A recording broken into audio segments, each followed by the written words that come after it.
much, Professor Combe, for that generous introduction. And let me say that I never expected to hear such kind words from Dr. Falwell. So in return, I have an invitation of my own. On January 20th, 1985, I hope Dr. Falwell will say a prayer at the inauguration of the next Democratic President of the United States.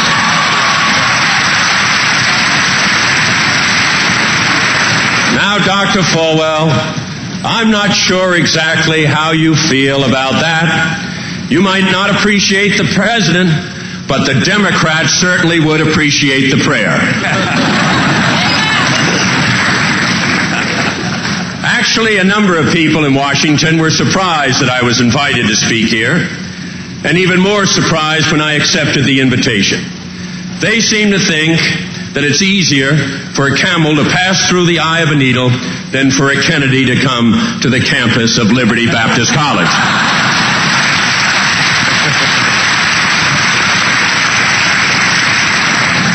In honor of our meeting, I have asked Dr. Falwell, as your chancellor, to permit all the students an extra hour next Saturday night before curfew.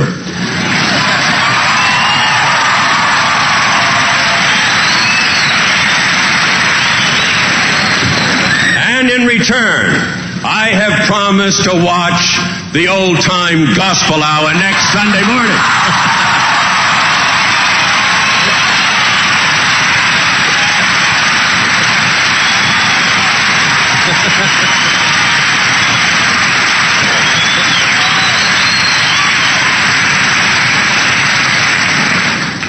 I realize that my visit may be a little controversial, but as many of you have heard, Dr. Falwell recently sent me a membership in the moral majority, and I didn't even apply for it.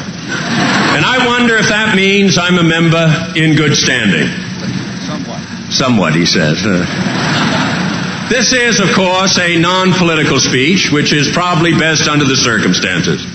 Since I'm not a candidate for president, it would certainly be inappropriate to ask for your support in this election, and probably inaccurate to thank you for it in the last one.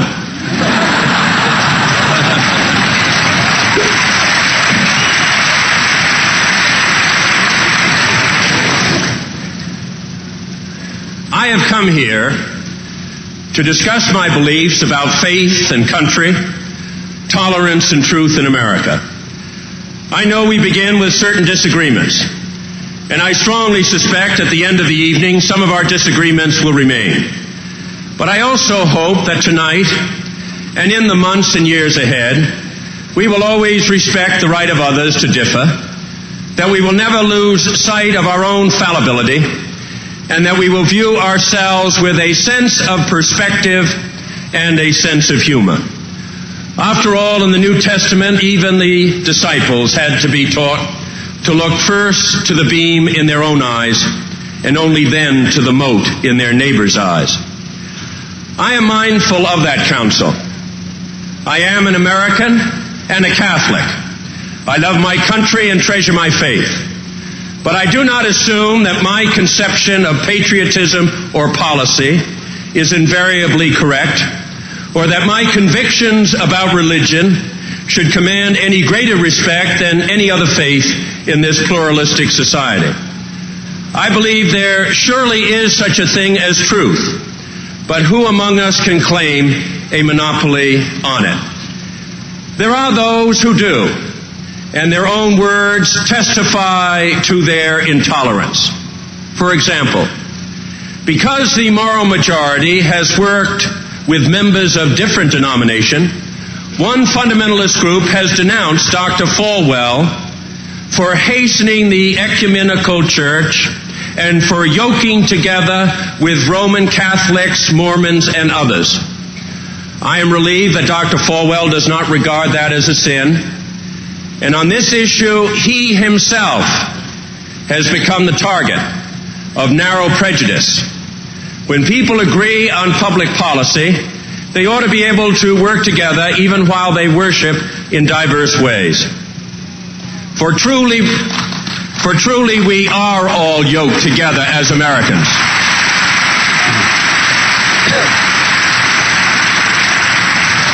And the yoke is a happy one of individual freedom and mutual respect.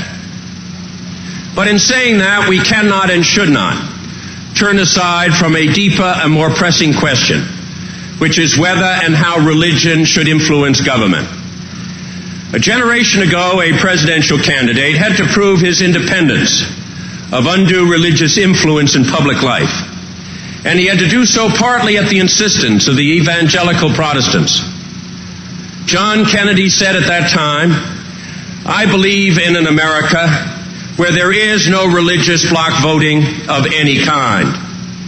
Only 20 years later, another candidate was appealing to an evangelical meeting as a religious bloc. Ronald Reagan said to 15,000 evangelicals at the Round Table in Dallas, "I know that you can't endorse me. I want you to know I endorse you and what you are doing."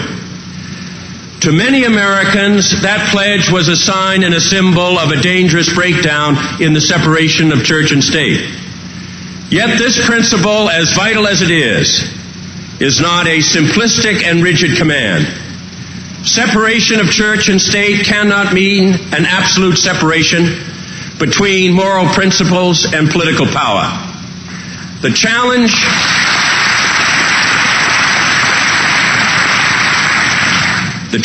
today is to recall the origin of the principle, to define its purpose and refine its application to the politics of the present. The founders of our nation had long and bitter experience with the state as both the agent and the adversary of particular religious views. In colonial Maryland, Catholics paid a double land tax, and in Pennsylvania, they had to list their names on a public roll, an ominous precursor to the first Nazi laws against the Jews. And Jews, in turn, faced discrimination in all of the 13 original colonies. Massachusetts exiled Roger Williams and his congregation for contending that civil government had no right to enforce the Ten Commandments. Virginia harassed Baptist teachers and also established a religious test for public service, writing into the law that no popish followers could hold any office. But during the Revolution, Catholics, Jews, and nonconformists all rallied to the cause and fought valiantly for the American Commonwealth, for John Winthrop's city upon a hill. Afterwards, when the Constitution was ratified and then amended, the framers gave freedom for all religion, and from any established religion, the very first place in the Bill of Rights. Indeed, the framers themselves professed very different faiths. Washington was an Episcopalian, Jefferson a deist, and Adams a Calvinist. And although he had earlier opposed toleration, John Adams later contributed to the building of Catholic churches, and so did George Washington. Thomas Jefferson said his proudest achievement was not the presidency or the writing of the Declaration of Independence, but drafting the Virginia Statute of Religious Freedom. He stated the vision of the first Americans and the First Amendment very clearly. The God who gave us life gave us liberty at the same time.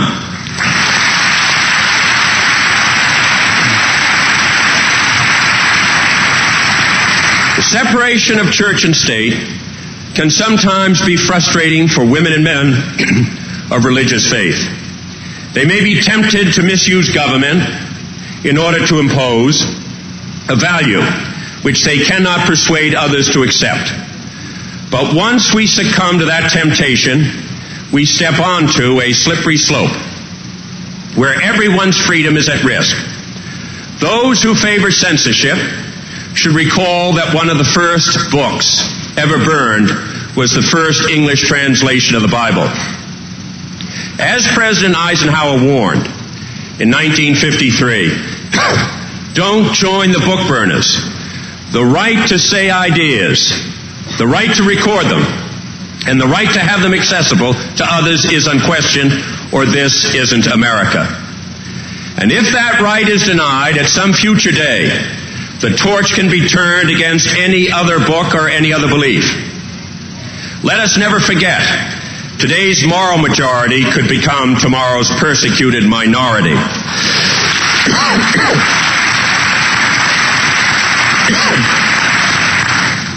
The danger is as great now as when the founders of the nation first saw it. In 1789, their fear was of factional strife among dozens of denominations. Today there are hundreds and perhaps even thousands of faiths and millions of Americans who are outside any fold.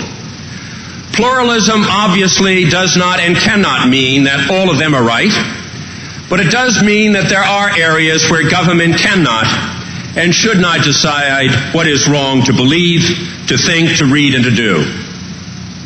As Professor Larry Tribe, one of the nation's leading constitutional scholars, has written, law is not theocratic. In a non-theocratic state, cannot measure religious truth, nor can the state impose it. The real transgression occurs when religion wants government to tell citizens how to live uniquely personal parts of their lives.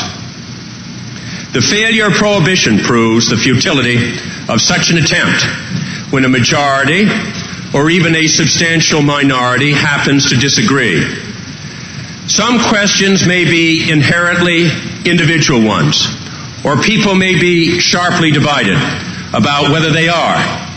In such cases like prohibition and abortion, the proper role of religion is to appeal to the conscience of the individual, not the coercive power of the state. But there are other questions which are inherently public in nature, which we must decide together as a nation, and where religion and religious values can and should speak to our common conscience. The issue of nuclear war is a compelling example. It is a moral issue. It will be decided by government, not by each individual. And to give any effect to the moral values of their creed, people of faith must speak directly about public policy.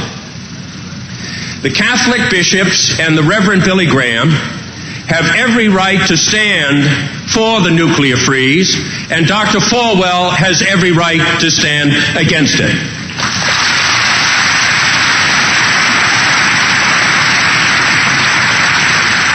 There must be standards for the exercise of such leadership, so that the obligations of belief will not be debased into an opportunity for mere political advantage.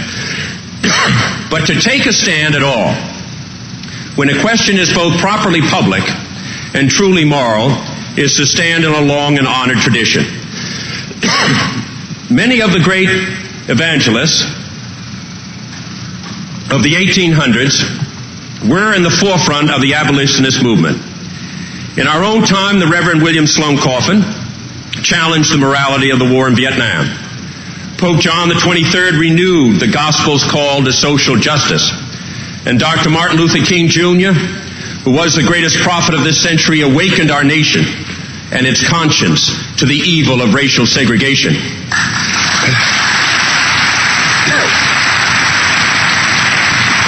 Their words have blessed our world, and who now wishes that they had been silent? Who would bid Pope John Paul to quiet his voice against the oppression in Eastern Europe, the violence in Central America, or the crying needs of the landless, the hungry, and those who are tortured in so many of the dark political prisons of our time? President Kennedy, who said that no religious body should seek to impose its will, also urged religious leaders to state their views and give their commitment when the public debate involved ethical issues. In drawing the line between imposed will and essential witness, we keep church and state separate, and at the same time we recognize that the city of God should speak to the civic duties of men and women. There are 4 tests which draw that line and define the difference. First, we must respect the integrity of religion itself. People of conscience should be careful how they deal in the word of their Lord. In our own history, religion has been falsely invoked to sanction prejudice, even slavery, to condemn labor unions and public spending for the poor. I believe that the prophecy, "The poor you always have with you," is an indictment, not a commandment. And I respectfully suggest that God has taken no position on the Department of Education, and that a balanced budget constitutional amendment is a matter of economic analysis and not heavenly appeals.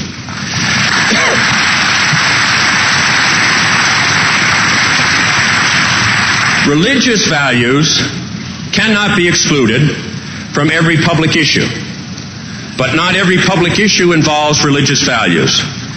And how ironic it is when those very values are denied in the name of religion.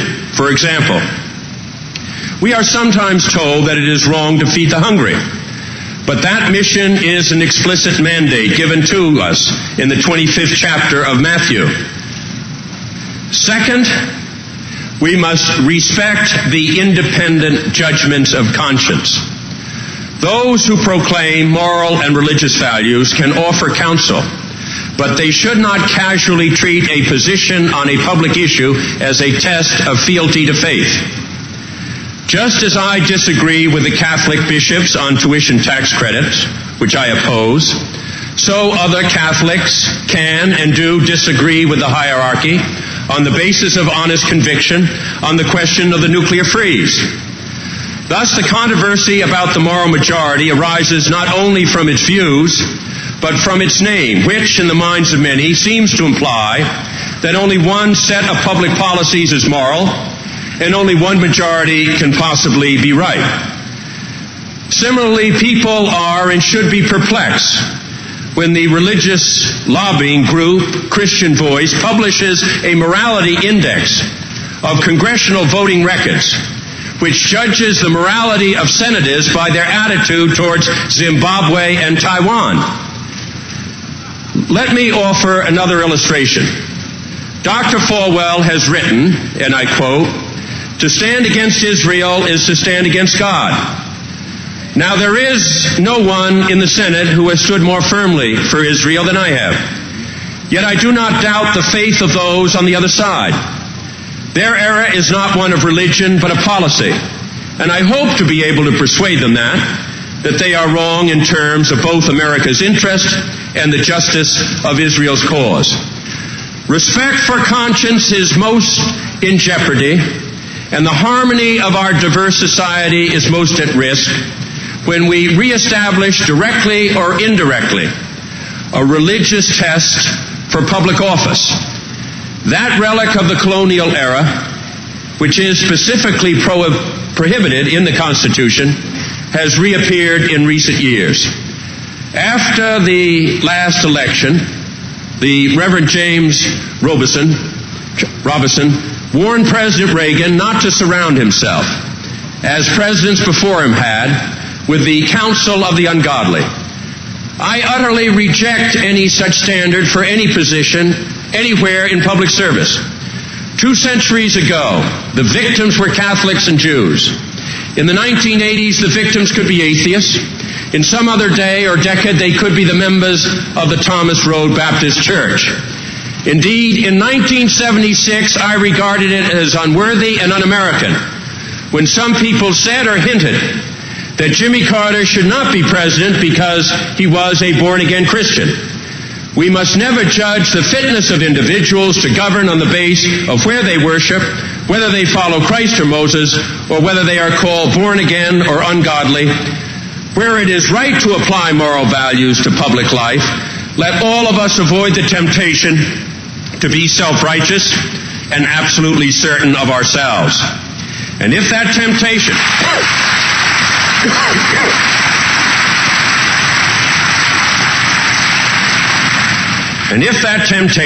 ever comes, let us recall Winston Churchill's humbling description of an intolerant and inflexible colleague. There, but for the grace of God, goes God. Third, in applying religious values, we must respect the integrity of public debate. In that debate, faith is no substitute for facts. Critics may oppose the nuclear freeze for what they regard as moral reasons. They have every right to argue that any negotiation with the Soviets is wrong, or that any accommodation with them sanctions their crimes, or that no agreement can be good enough and therefore all agreements only increase the chance of war. I do not believe that, but it surely does not violate the standard of fair public debate to say it. What does violate that standard, what the opponents of the nuclear freeze have no right to do, is to assume that they are infallible. And so any argument against the freeze will do, whether it is false or true. The nuclear freeze proposal is not unilateral, but bilateral, with equal restraints on the United States and the Soviet Union.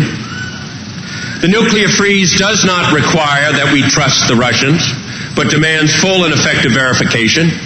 The nuclear freeze does not concede a Soviet lead in nuclear weapons, but recognizes that human beings in each great power already have in their fallible hands the overwhelming capacity to remake into a pile of radioactive rubble the earth which God has made.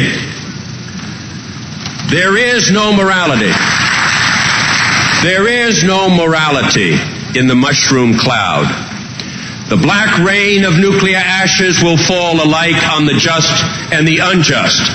And then it will be too late to wish that we had done the real work of this atomic age, which is to seek a world that is neither red nor dead.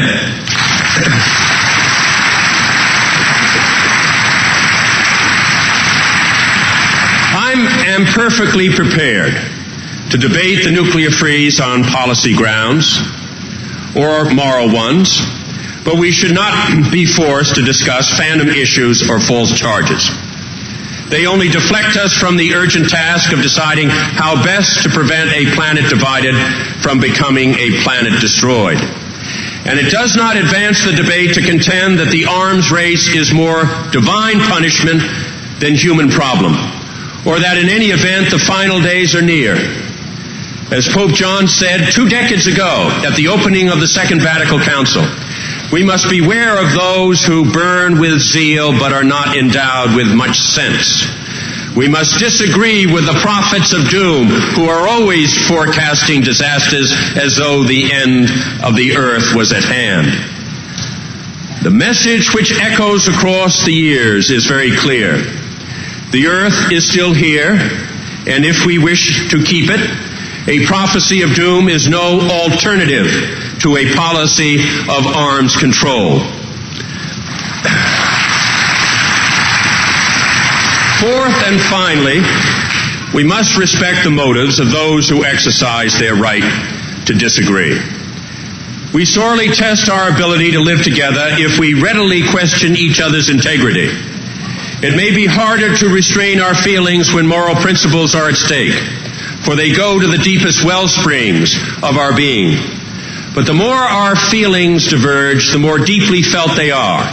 The greater is our obligation to grant the sincerity and essential decency of our fellow citizens on the other side.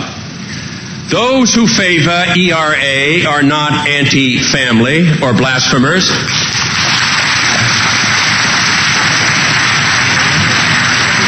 And their purpose is not an attack on the Bible. Rather, we believe this is the best way to fix in our national firmament the ideal that not only all men but all people are created equal. Indeed, my mother, who strongly favors ERA, would be surprised to hear that she is anti-family.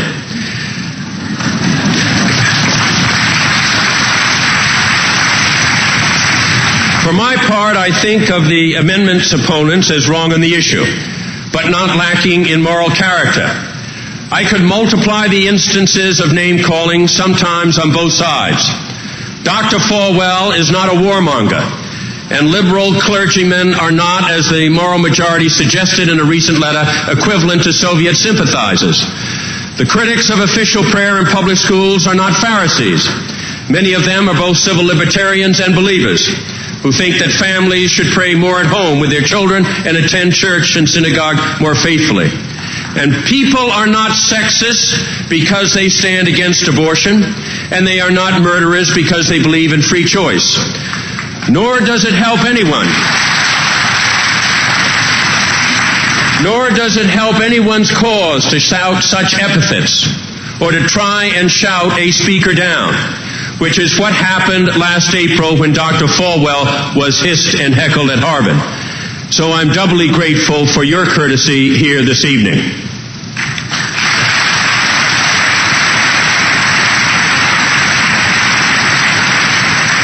That was not Harvard's finest hour, but I'm happy to say that the loudest applause from the Harvard audience came in defense of Dr. Falwell's right to speak.